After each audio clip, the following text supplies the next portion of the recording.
And at just a little after 9 a.m., you are listening to KOPN Columbia 89.5 FM on the web at kopn.org.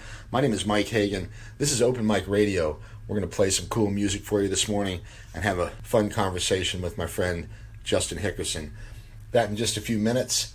First off, let's say a big thank you to Dr. Elizabeth Allman and Mr. Tim Pilcher for keeping us up on coronavirus news.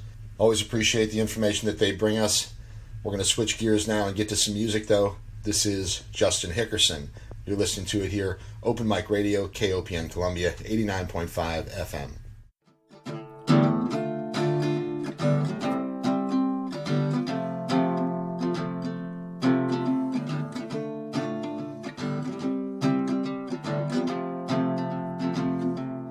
I can tell that you're lying, and you know that it's true. Can't you tell that I'm dying to tell you I love you? And close your eyes and paint a picture, and undo all that you knew. Now be there in the pasture, waiting to tell you I love you.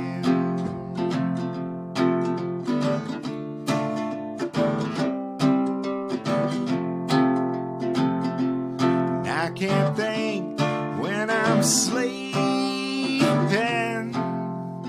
but I don't have a clue.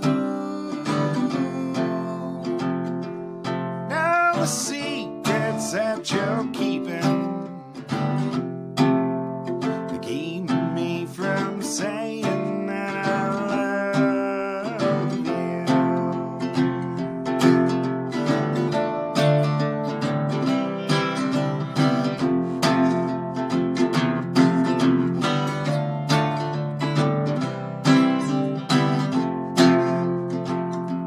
And babe, I know that you're frightened about what loving can do. Let it pass and embrace me. Don't be afraid that I love you. Don't be afraid that I love you. Don't be afraid that I love you. Don't be afraid that I love you. Don't be afraid that I love you. Don't be afraid that I love you.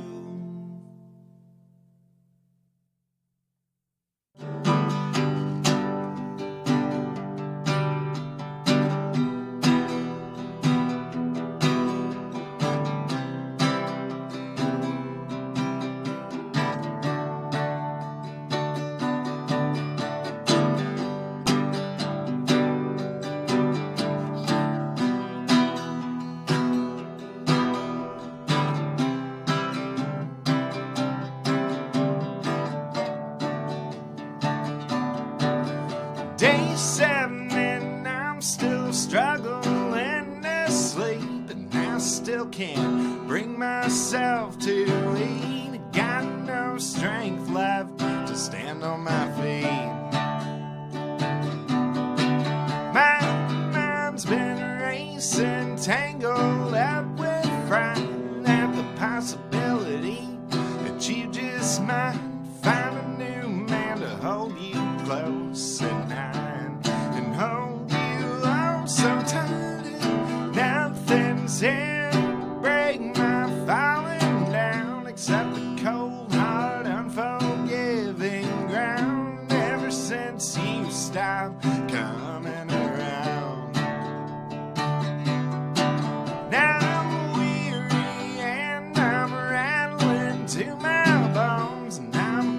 solitaire, getting stoned, and know the thrill of being alone. To sit and stare at the phone.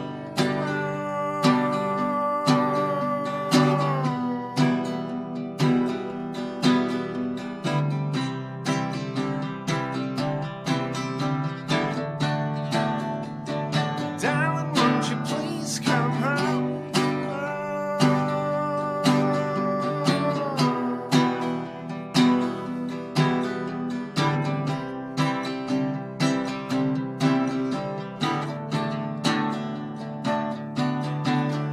Day and night I feel it's time that I unwind, 'cause I'm feeling partly fine. Part of the time there's no use sitting around and crying. Feels like I woke up wearing brand new skin, and I'm breathing that brand new oxygen, and never wanna fall back asleep again. Still I'm weary and I'm rattling to my bones, and I'm playing solitaire, wishing I was stoned. I know the thrill of being alone. To sit and stare at the phone.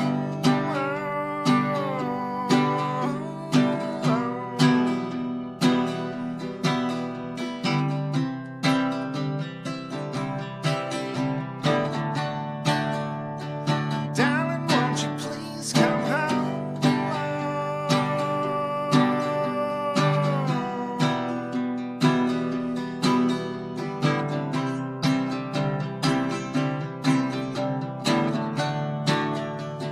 Darling, won't you please come home?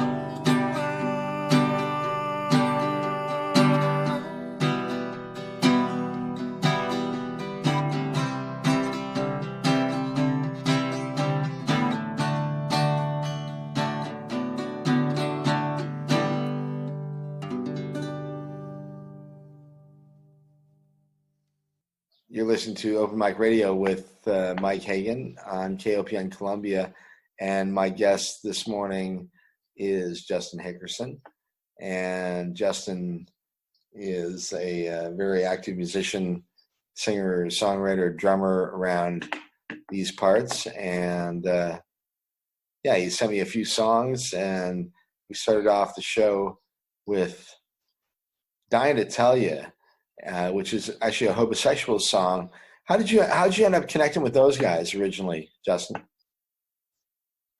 Through Paul, playing with the Scrappers. Paul Weber, yeah. Paul Weber, yeah. When I started playing with him, actually before I even started playing with him, but I was occupying the Dome. You know, I was out there recently. Oh yeah, I hadn't been out there in a bit, but yeah, there for probably a summer and the better part of a winter. I was, we'll just say occupying the space out there for a little bit. And I came in to be familiar with that band. I had already known several of the members of the band, but I saw, that's where I learned of this band. All right. So what's been going on with your business? Have you been working hard? Are you guys, how has the whole COVID-19 pandemic, et cetera, affected Hickerson lawn and landscaping? As far as the business, as in the workload, it's basically affected at zero, but there are certain protocols that we take. Things like, I never ever thought that the end of my mowing day was going to consist of hosing down my mowers and my truck with leaf water. And I know the folks on the I guess you're keeping your gear in much better shape. Oh man, everything's clean as a whistle. It's strange. And the folks on the other end of the speaker can't see, but I've got this I got a mask that I wear if I go to the gas station. When I go to I have to go to the gas station a lot to fill up equipment or whatever. And I actually keep rubber gloves. It's just a is very strange. But as Yeah. far as we just work outside, so my interactions are already limited with people. And what kind of fuel do you use in your small engines, like your trimmers and your mowers and that stuff? Do you use like high octane stuff, or do you just use like regular fuel? now I do a pretty fuel heavy mix. I do about 50-1 in everything, and we use Everything. in all the 2-cycle stuff. Right. Okay. Yeah. 50-1. So, and to people who don't understand what that ratio means, that's Gas to oil. it's better. Right. It's hotter. It's faster. None of this is good. All right. So the way that we're sort of doing this is I've played a couple songs before I did this interview, and the second song that you guys heard tonight was, what the hell was it called, Justin? Solitaire. Oh, Solitaire. Yeah. So let's talk a little bit about that one. Tell me about Solitaire and why you decided to share that one with me. Well, it's been a great song to experience a quarantine social atmosphere. You know, it's a song about being alone and playing cards and smoking weed. Right. All right. Fair enough. Playing solitaire and getting stoned. Oh, the thrill of being alone. You know. Yeah. So it's been one that I play it a lot anyway. But that's a Hickerson original.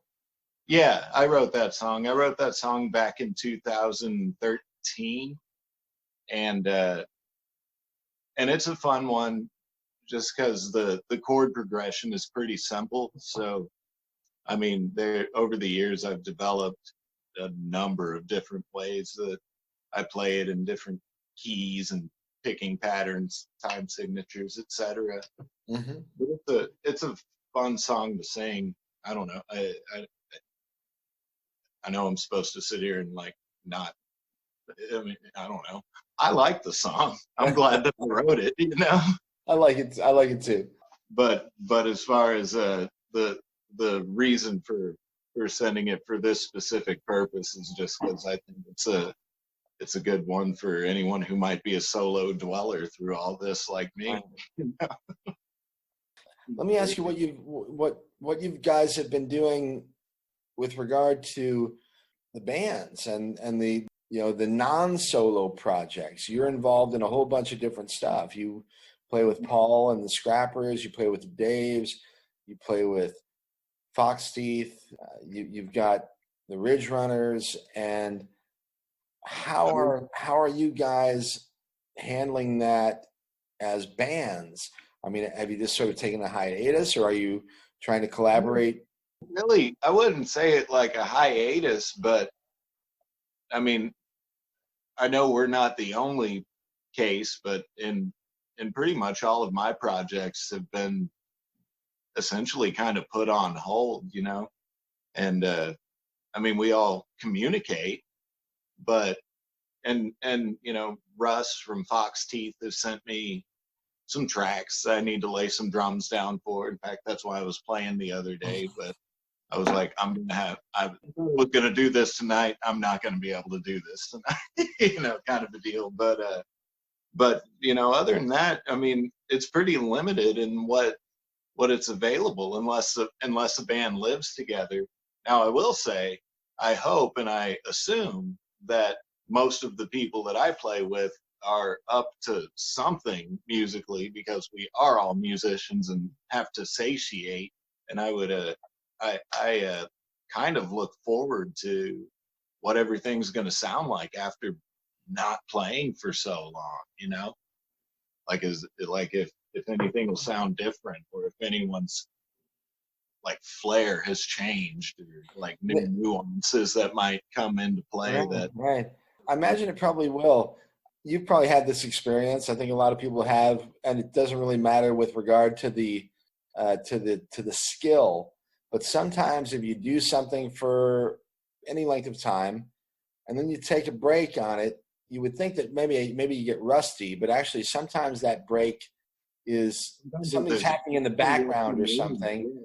And when you come back, you have a sort of a more advanced or a different perspective or something that's even better. Yeah, well, it's not that's so broad brush. When something becomes routine, you know to anticipate like every beat of every note, every little minute thing, and that's good. Like that's how you play. But to come back and revisit something that used to be routine but is not necessarily routine anymore, Right.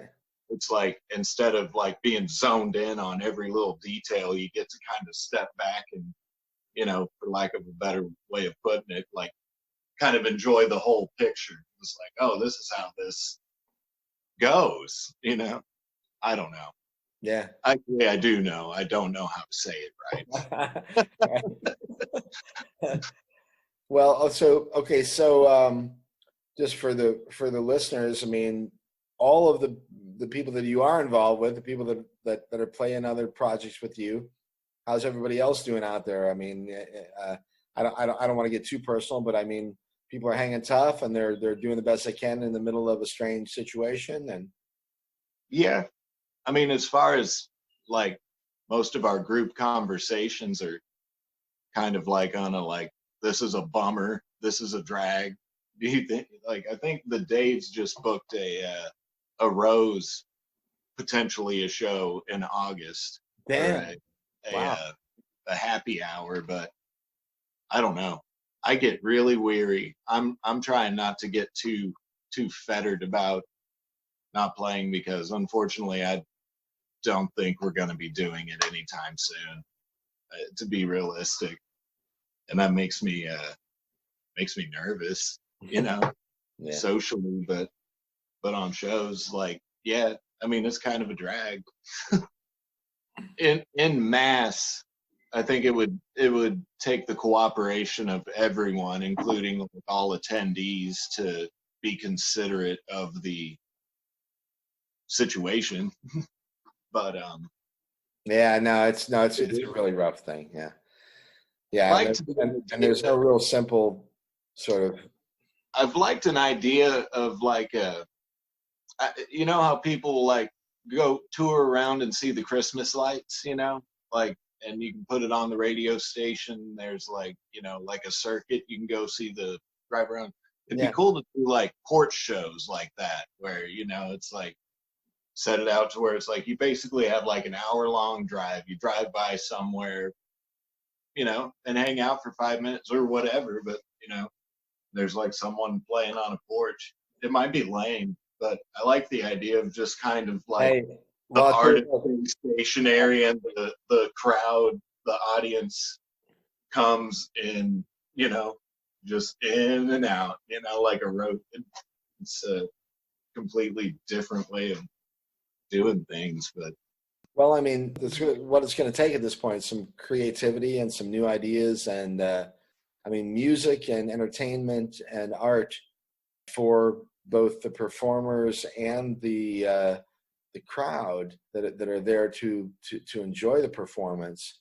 Those things are so central to what it is to really be human. Actually, I mean, it's a big part of perhaps not the necessity of life in the sense of, food, shelter, water, maybe a little camaraderie, but they're really some of the things that actually add the aesthetic beauty to what it is to be alive, and that's the enjoyment of life, and to eliminate those things is not something that I'm not willing to accept. That I'm willing to accept a pretty high level of risk, actually, personally, and I know this comes down to that. It's a lot of this is personal, but I think it's more important than just the sort of physical aspect of it. I think there's a more esoteric aspect of it that's really important as well.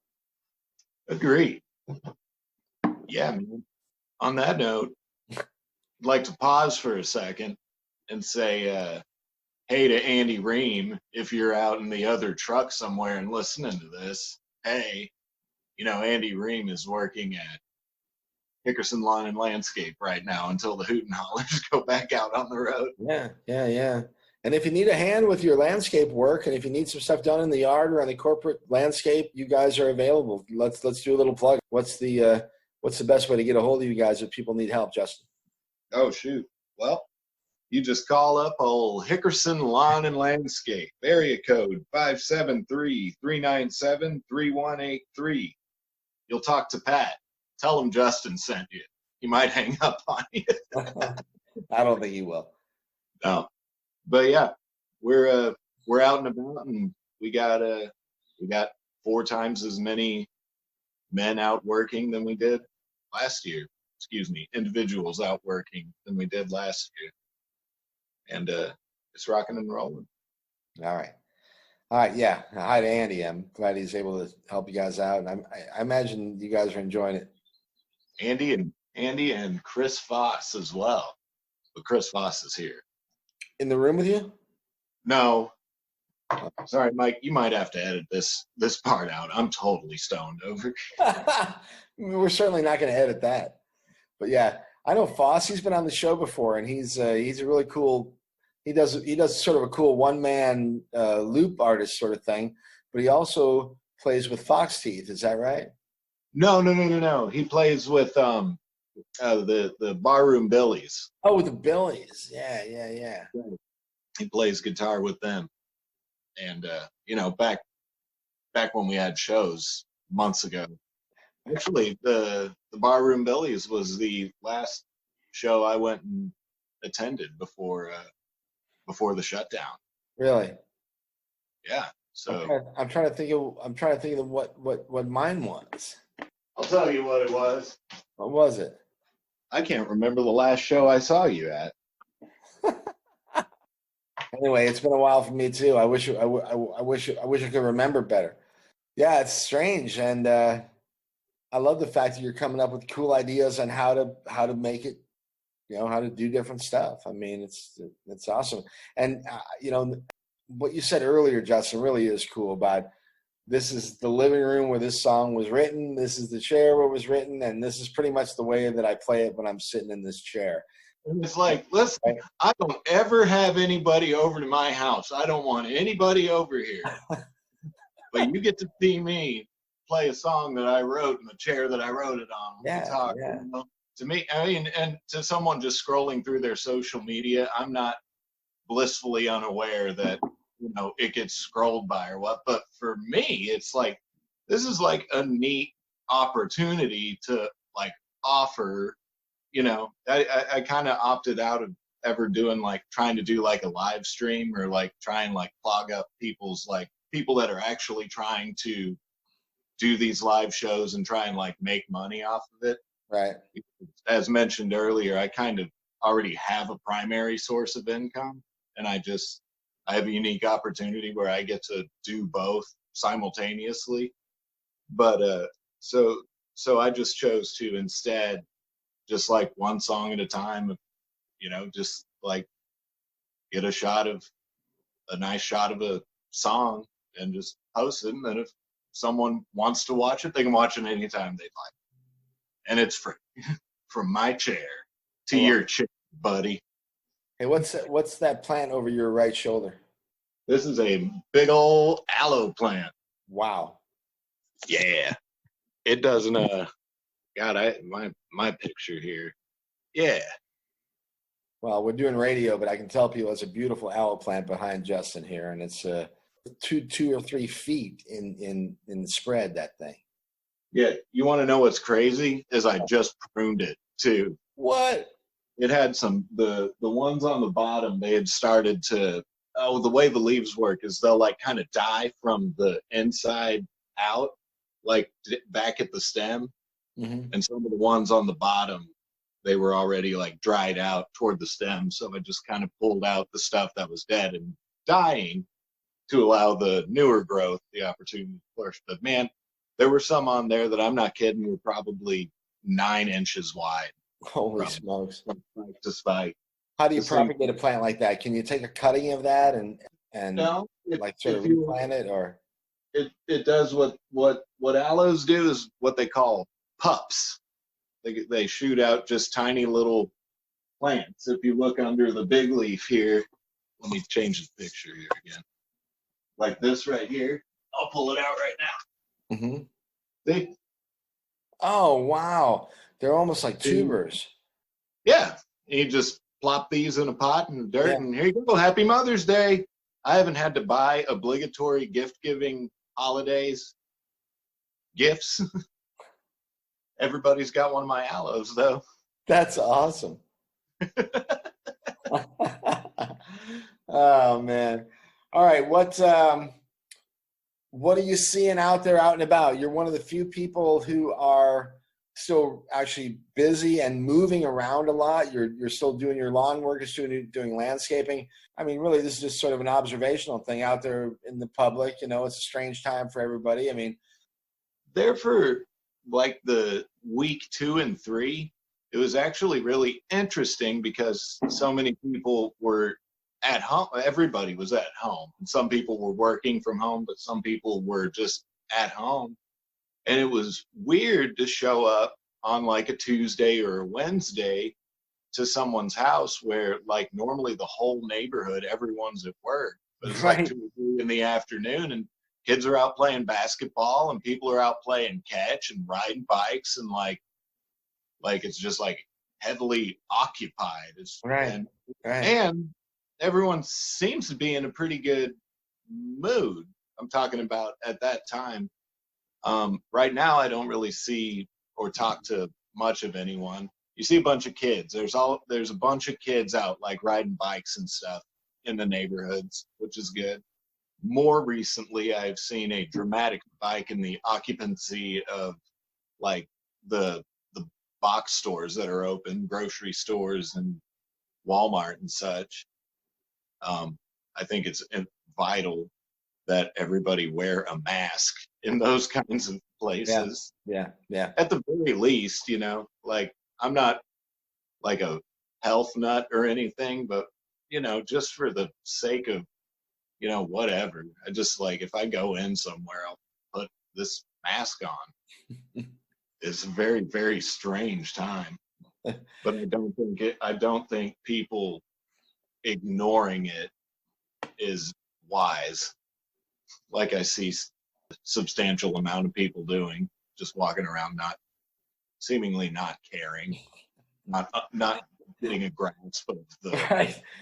Yeah, I mean, this is one of those things. It sort of comes down to personal responsibility and opinion, all that. So it is very weird. But yeah, and I'm not trying to like tell anyone like how to think, you know, politically or whatever, but it's like I'm just trying to be considerate. Like I don't want to get sick. I don't want to get anyone else sick. You know, I don't know. It's just so. I mean, everything's going to be different at the end of all this, you know. But well, and I agree with everything you've said. And the hard thing to swallow is that there really is no exit strategy. There really is no end game. I mean, there's lots of talk about vaccines and this and that and the other thing. But the bottom line is that there's always other viruses that are going to come around the corner. There's always mutations of the current ones that we had talked about. Influenza is very obvious example where it changes all the time, and you know you got to take a different shot every year and all this stuff. So anyway, it's definitely been just an absolute sea change for everyone, and we're all just trying to do the best we can in the middle of it. Let's get back to music for a minute. I got 2 other songs that I'm going to play after you and I are done talking. I'm going to play a song called "The Old Neighborhood," and then I've got another one that you sent me that's called "The Wind." So let's talk about "The Old Neighborhood" first, and tell me a little bit about that song, and then we can talk a little bit about the song called "The Wind." Well, "The Old Neighborhood," not so much content-wise, but structure-wise, I was trying to do everything in 3s. There's 3 verses. Each verse has a rhyming stanza of 3 lines. And then at the and the chord progression is 3 chords, and at the end there's 3 phrases repeated 3 times. All right. So that's a fun little. I've never really written a song like that where I'm just like, all right, I'm gonna obsessively and try to seamlessly just do everything in a prime number. Obviously 3 is an easy place to start, but maybe I'll do a 7 or something one day. Is that an old one or is that a new one or in between somewhere? That got written progressively through like last summer, and I kind of finished it, I'd say probably in December of last year. It took a while to write. It wasn't very pressing. It was like half written for a long time, and I was just kind of waiting for the rest of it to kind of put itself together. Right. I like it. It's a fun one. It's about I almost just called it Benton Stevens, because it's basically discussing how I really like to take a shortcut through that neighborhood to avoid traffic lights, and how someone pissed me off, and so I don't drive through that neighborhood anymore. It's basically what the song's about. I have since resumed my my favorite shortcut. All right. Yeah. All right. Now I'm going to tell you the song "The Wind" is one. I think it's probably the favorite of the 4 that you sent me for me, and I have a strange story about my own life, and many moons ago, and I had a good friend of mine who told me an old Native American tale and Lakota sort of story about trouble in your life, and when you have trouble, and sometimes what you have to do. And to make it relatively short, the solution was that sometimes you just have to go into the wind. And what he meant by that was just walk, just go out the door, don't know where you're going, don't know what you're doing, just go, just walk and get away from whatever it is that you're doing, go into the wind. I've really held on to that for a big part of my life, and it's really helped me to get through difficult situations. And that song that you wrote, even if that has nothing to do with the reason or the why behind it, I still love it. So, Thanks, man. That was the first song I wrote after I quit drinking, and so there's a lot of that in that song.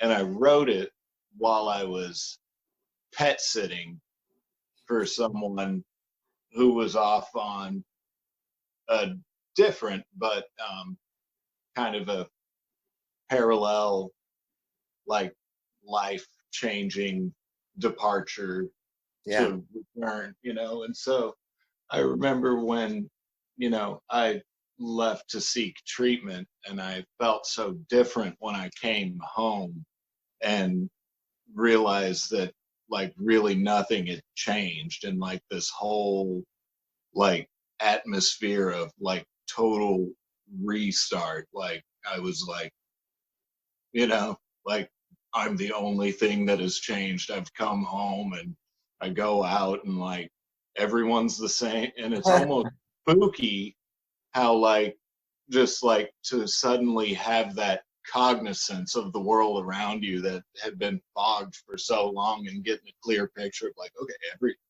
this is how everything is. Wow. It's weird. It is weird. Yeah. And wonderful too, and cool. Oh yeah, it's great. But that was kind of the mood behind that song. I also like that song. I actually gifted that song to Tim Carey before yeah, tell that story. I love it. And I can't in good conscience display that song without mentioning that, I guess. But no, he told me when I first wrote it, and he had heard me play it a couple times, that he just told me that he really liked it a lot. He told me a few times, so I'd never really done it before. But when he left town. I had like wrote it down in the chords that I normally play it in and said, feel free to make whatever changes you want. And said, to Tim Carey from Justin Hickerson. So awesome.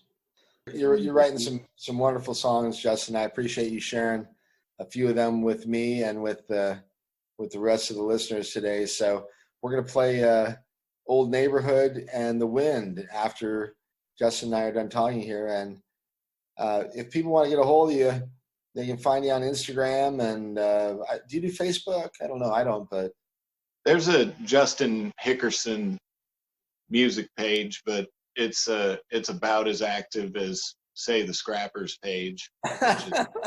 All right. When we just look for Justin Hickerson, he's out and about. He's a wonderful drummer. He's a great singer-songwriter. He plays with the Daves. He plays with the Ridgerunners. He plays with Weber and the Scrappers. He plays with Foxteeth, and he's a good man and a great friend of mine. And I'm sure glad that we had a chance to talk this evening. And yeah, man, this was fun. What a strange radio interview.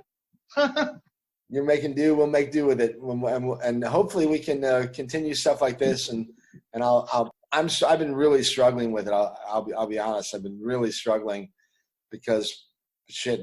This whole show is about live music. You know. I know, dude. Oh no, that's all right though. But like you say, there's always where there's a will, there's a way. So we come up with some cool new stuff and keep playing the music. That's the real important thing. So. Yeah, dude. Maybe I'll send you a whole bunch of songs. You know, I know some U2 covers too. Now you're talking. Yeah. All right, Justin. I love you, brother. I'll talk to you soon. Thanks, Mike. Take care, dude. All right, that's my good friend Justin Hickerson. He has been pleasant enough to spend some time with me. I hope you enjoyed the show today, and we'll catch y'all later. It's Mike. This is Radio Orbit on KOPN Columbia, 89.5 FM. And check me out on the web at mikehagan.com, and you can download the podcast and all that other stuff out there, all right? All right, take care, everybody, and we'll talk to you next week.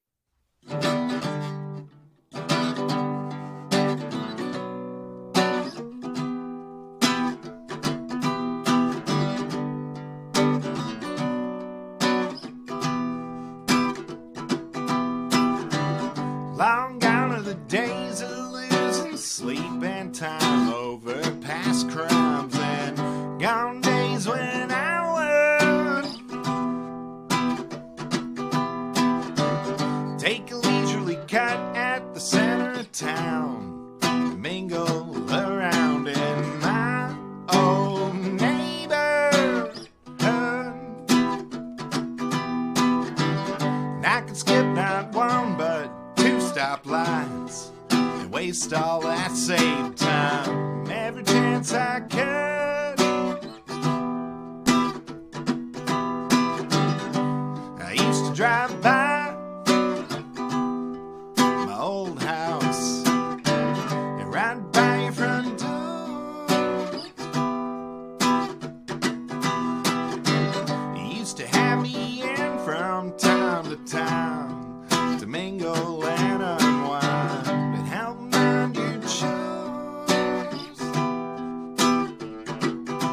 But now the mood's all heavy and the roads run slick and the air's gone thick. It's really making me sick, so I don't go no more. Now when I go home, I take the long, long, long, long way and sit at the stoplight and wait. And sit at the next light and wait.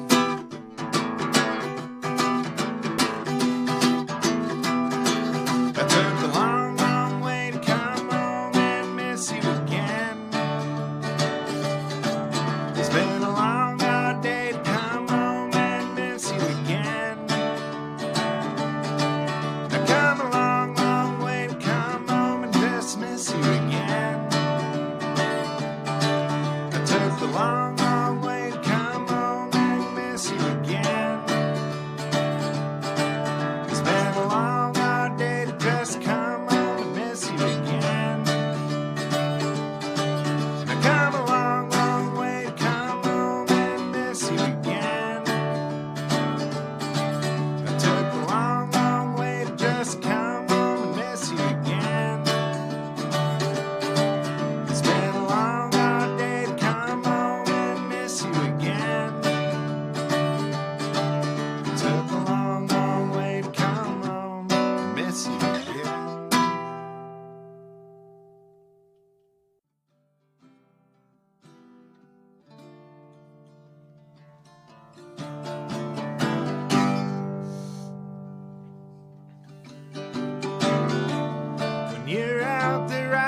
months and several days. When you come home and you see that everything remains exactly the same. When you come home and everything is unchanged. When you come home to the pouring rain. When you come home and you see that everything is the same. Would you think that it's lame? 'Cause here back home long blows the wind. The temp picks up, it drops out again. When you drive out that wind, it takes to drive it in. It gets under my skin. So don't you blow home against the wind. Don't you blow home against the wind. When you come home and you get settled back again, would you hold me again?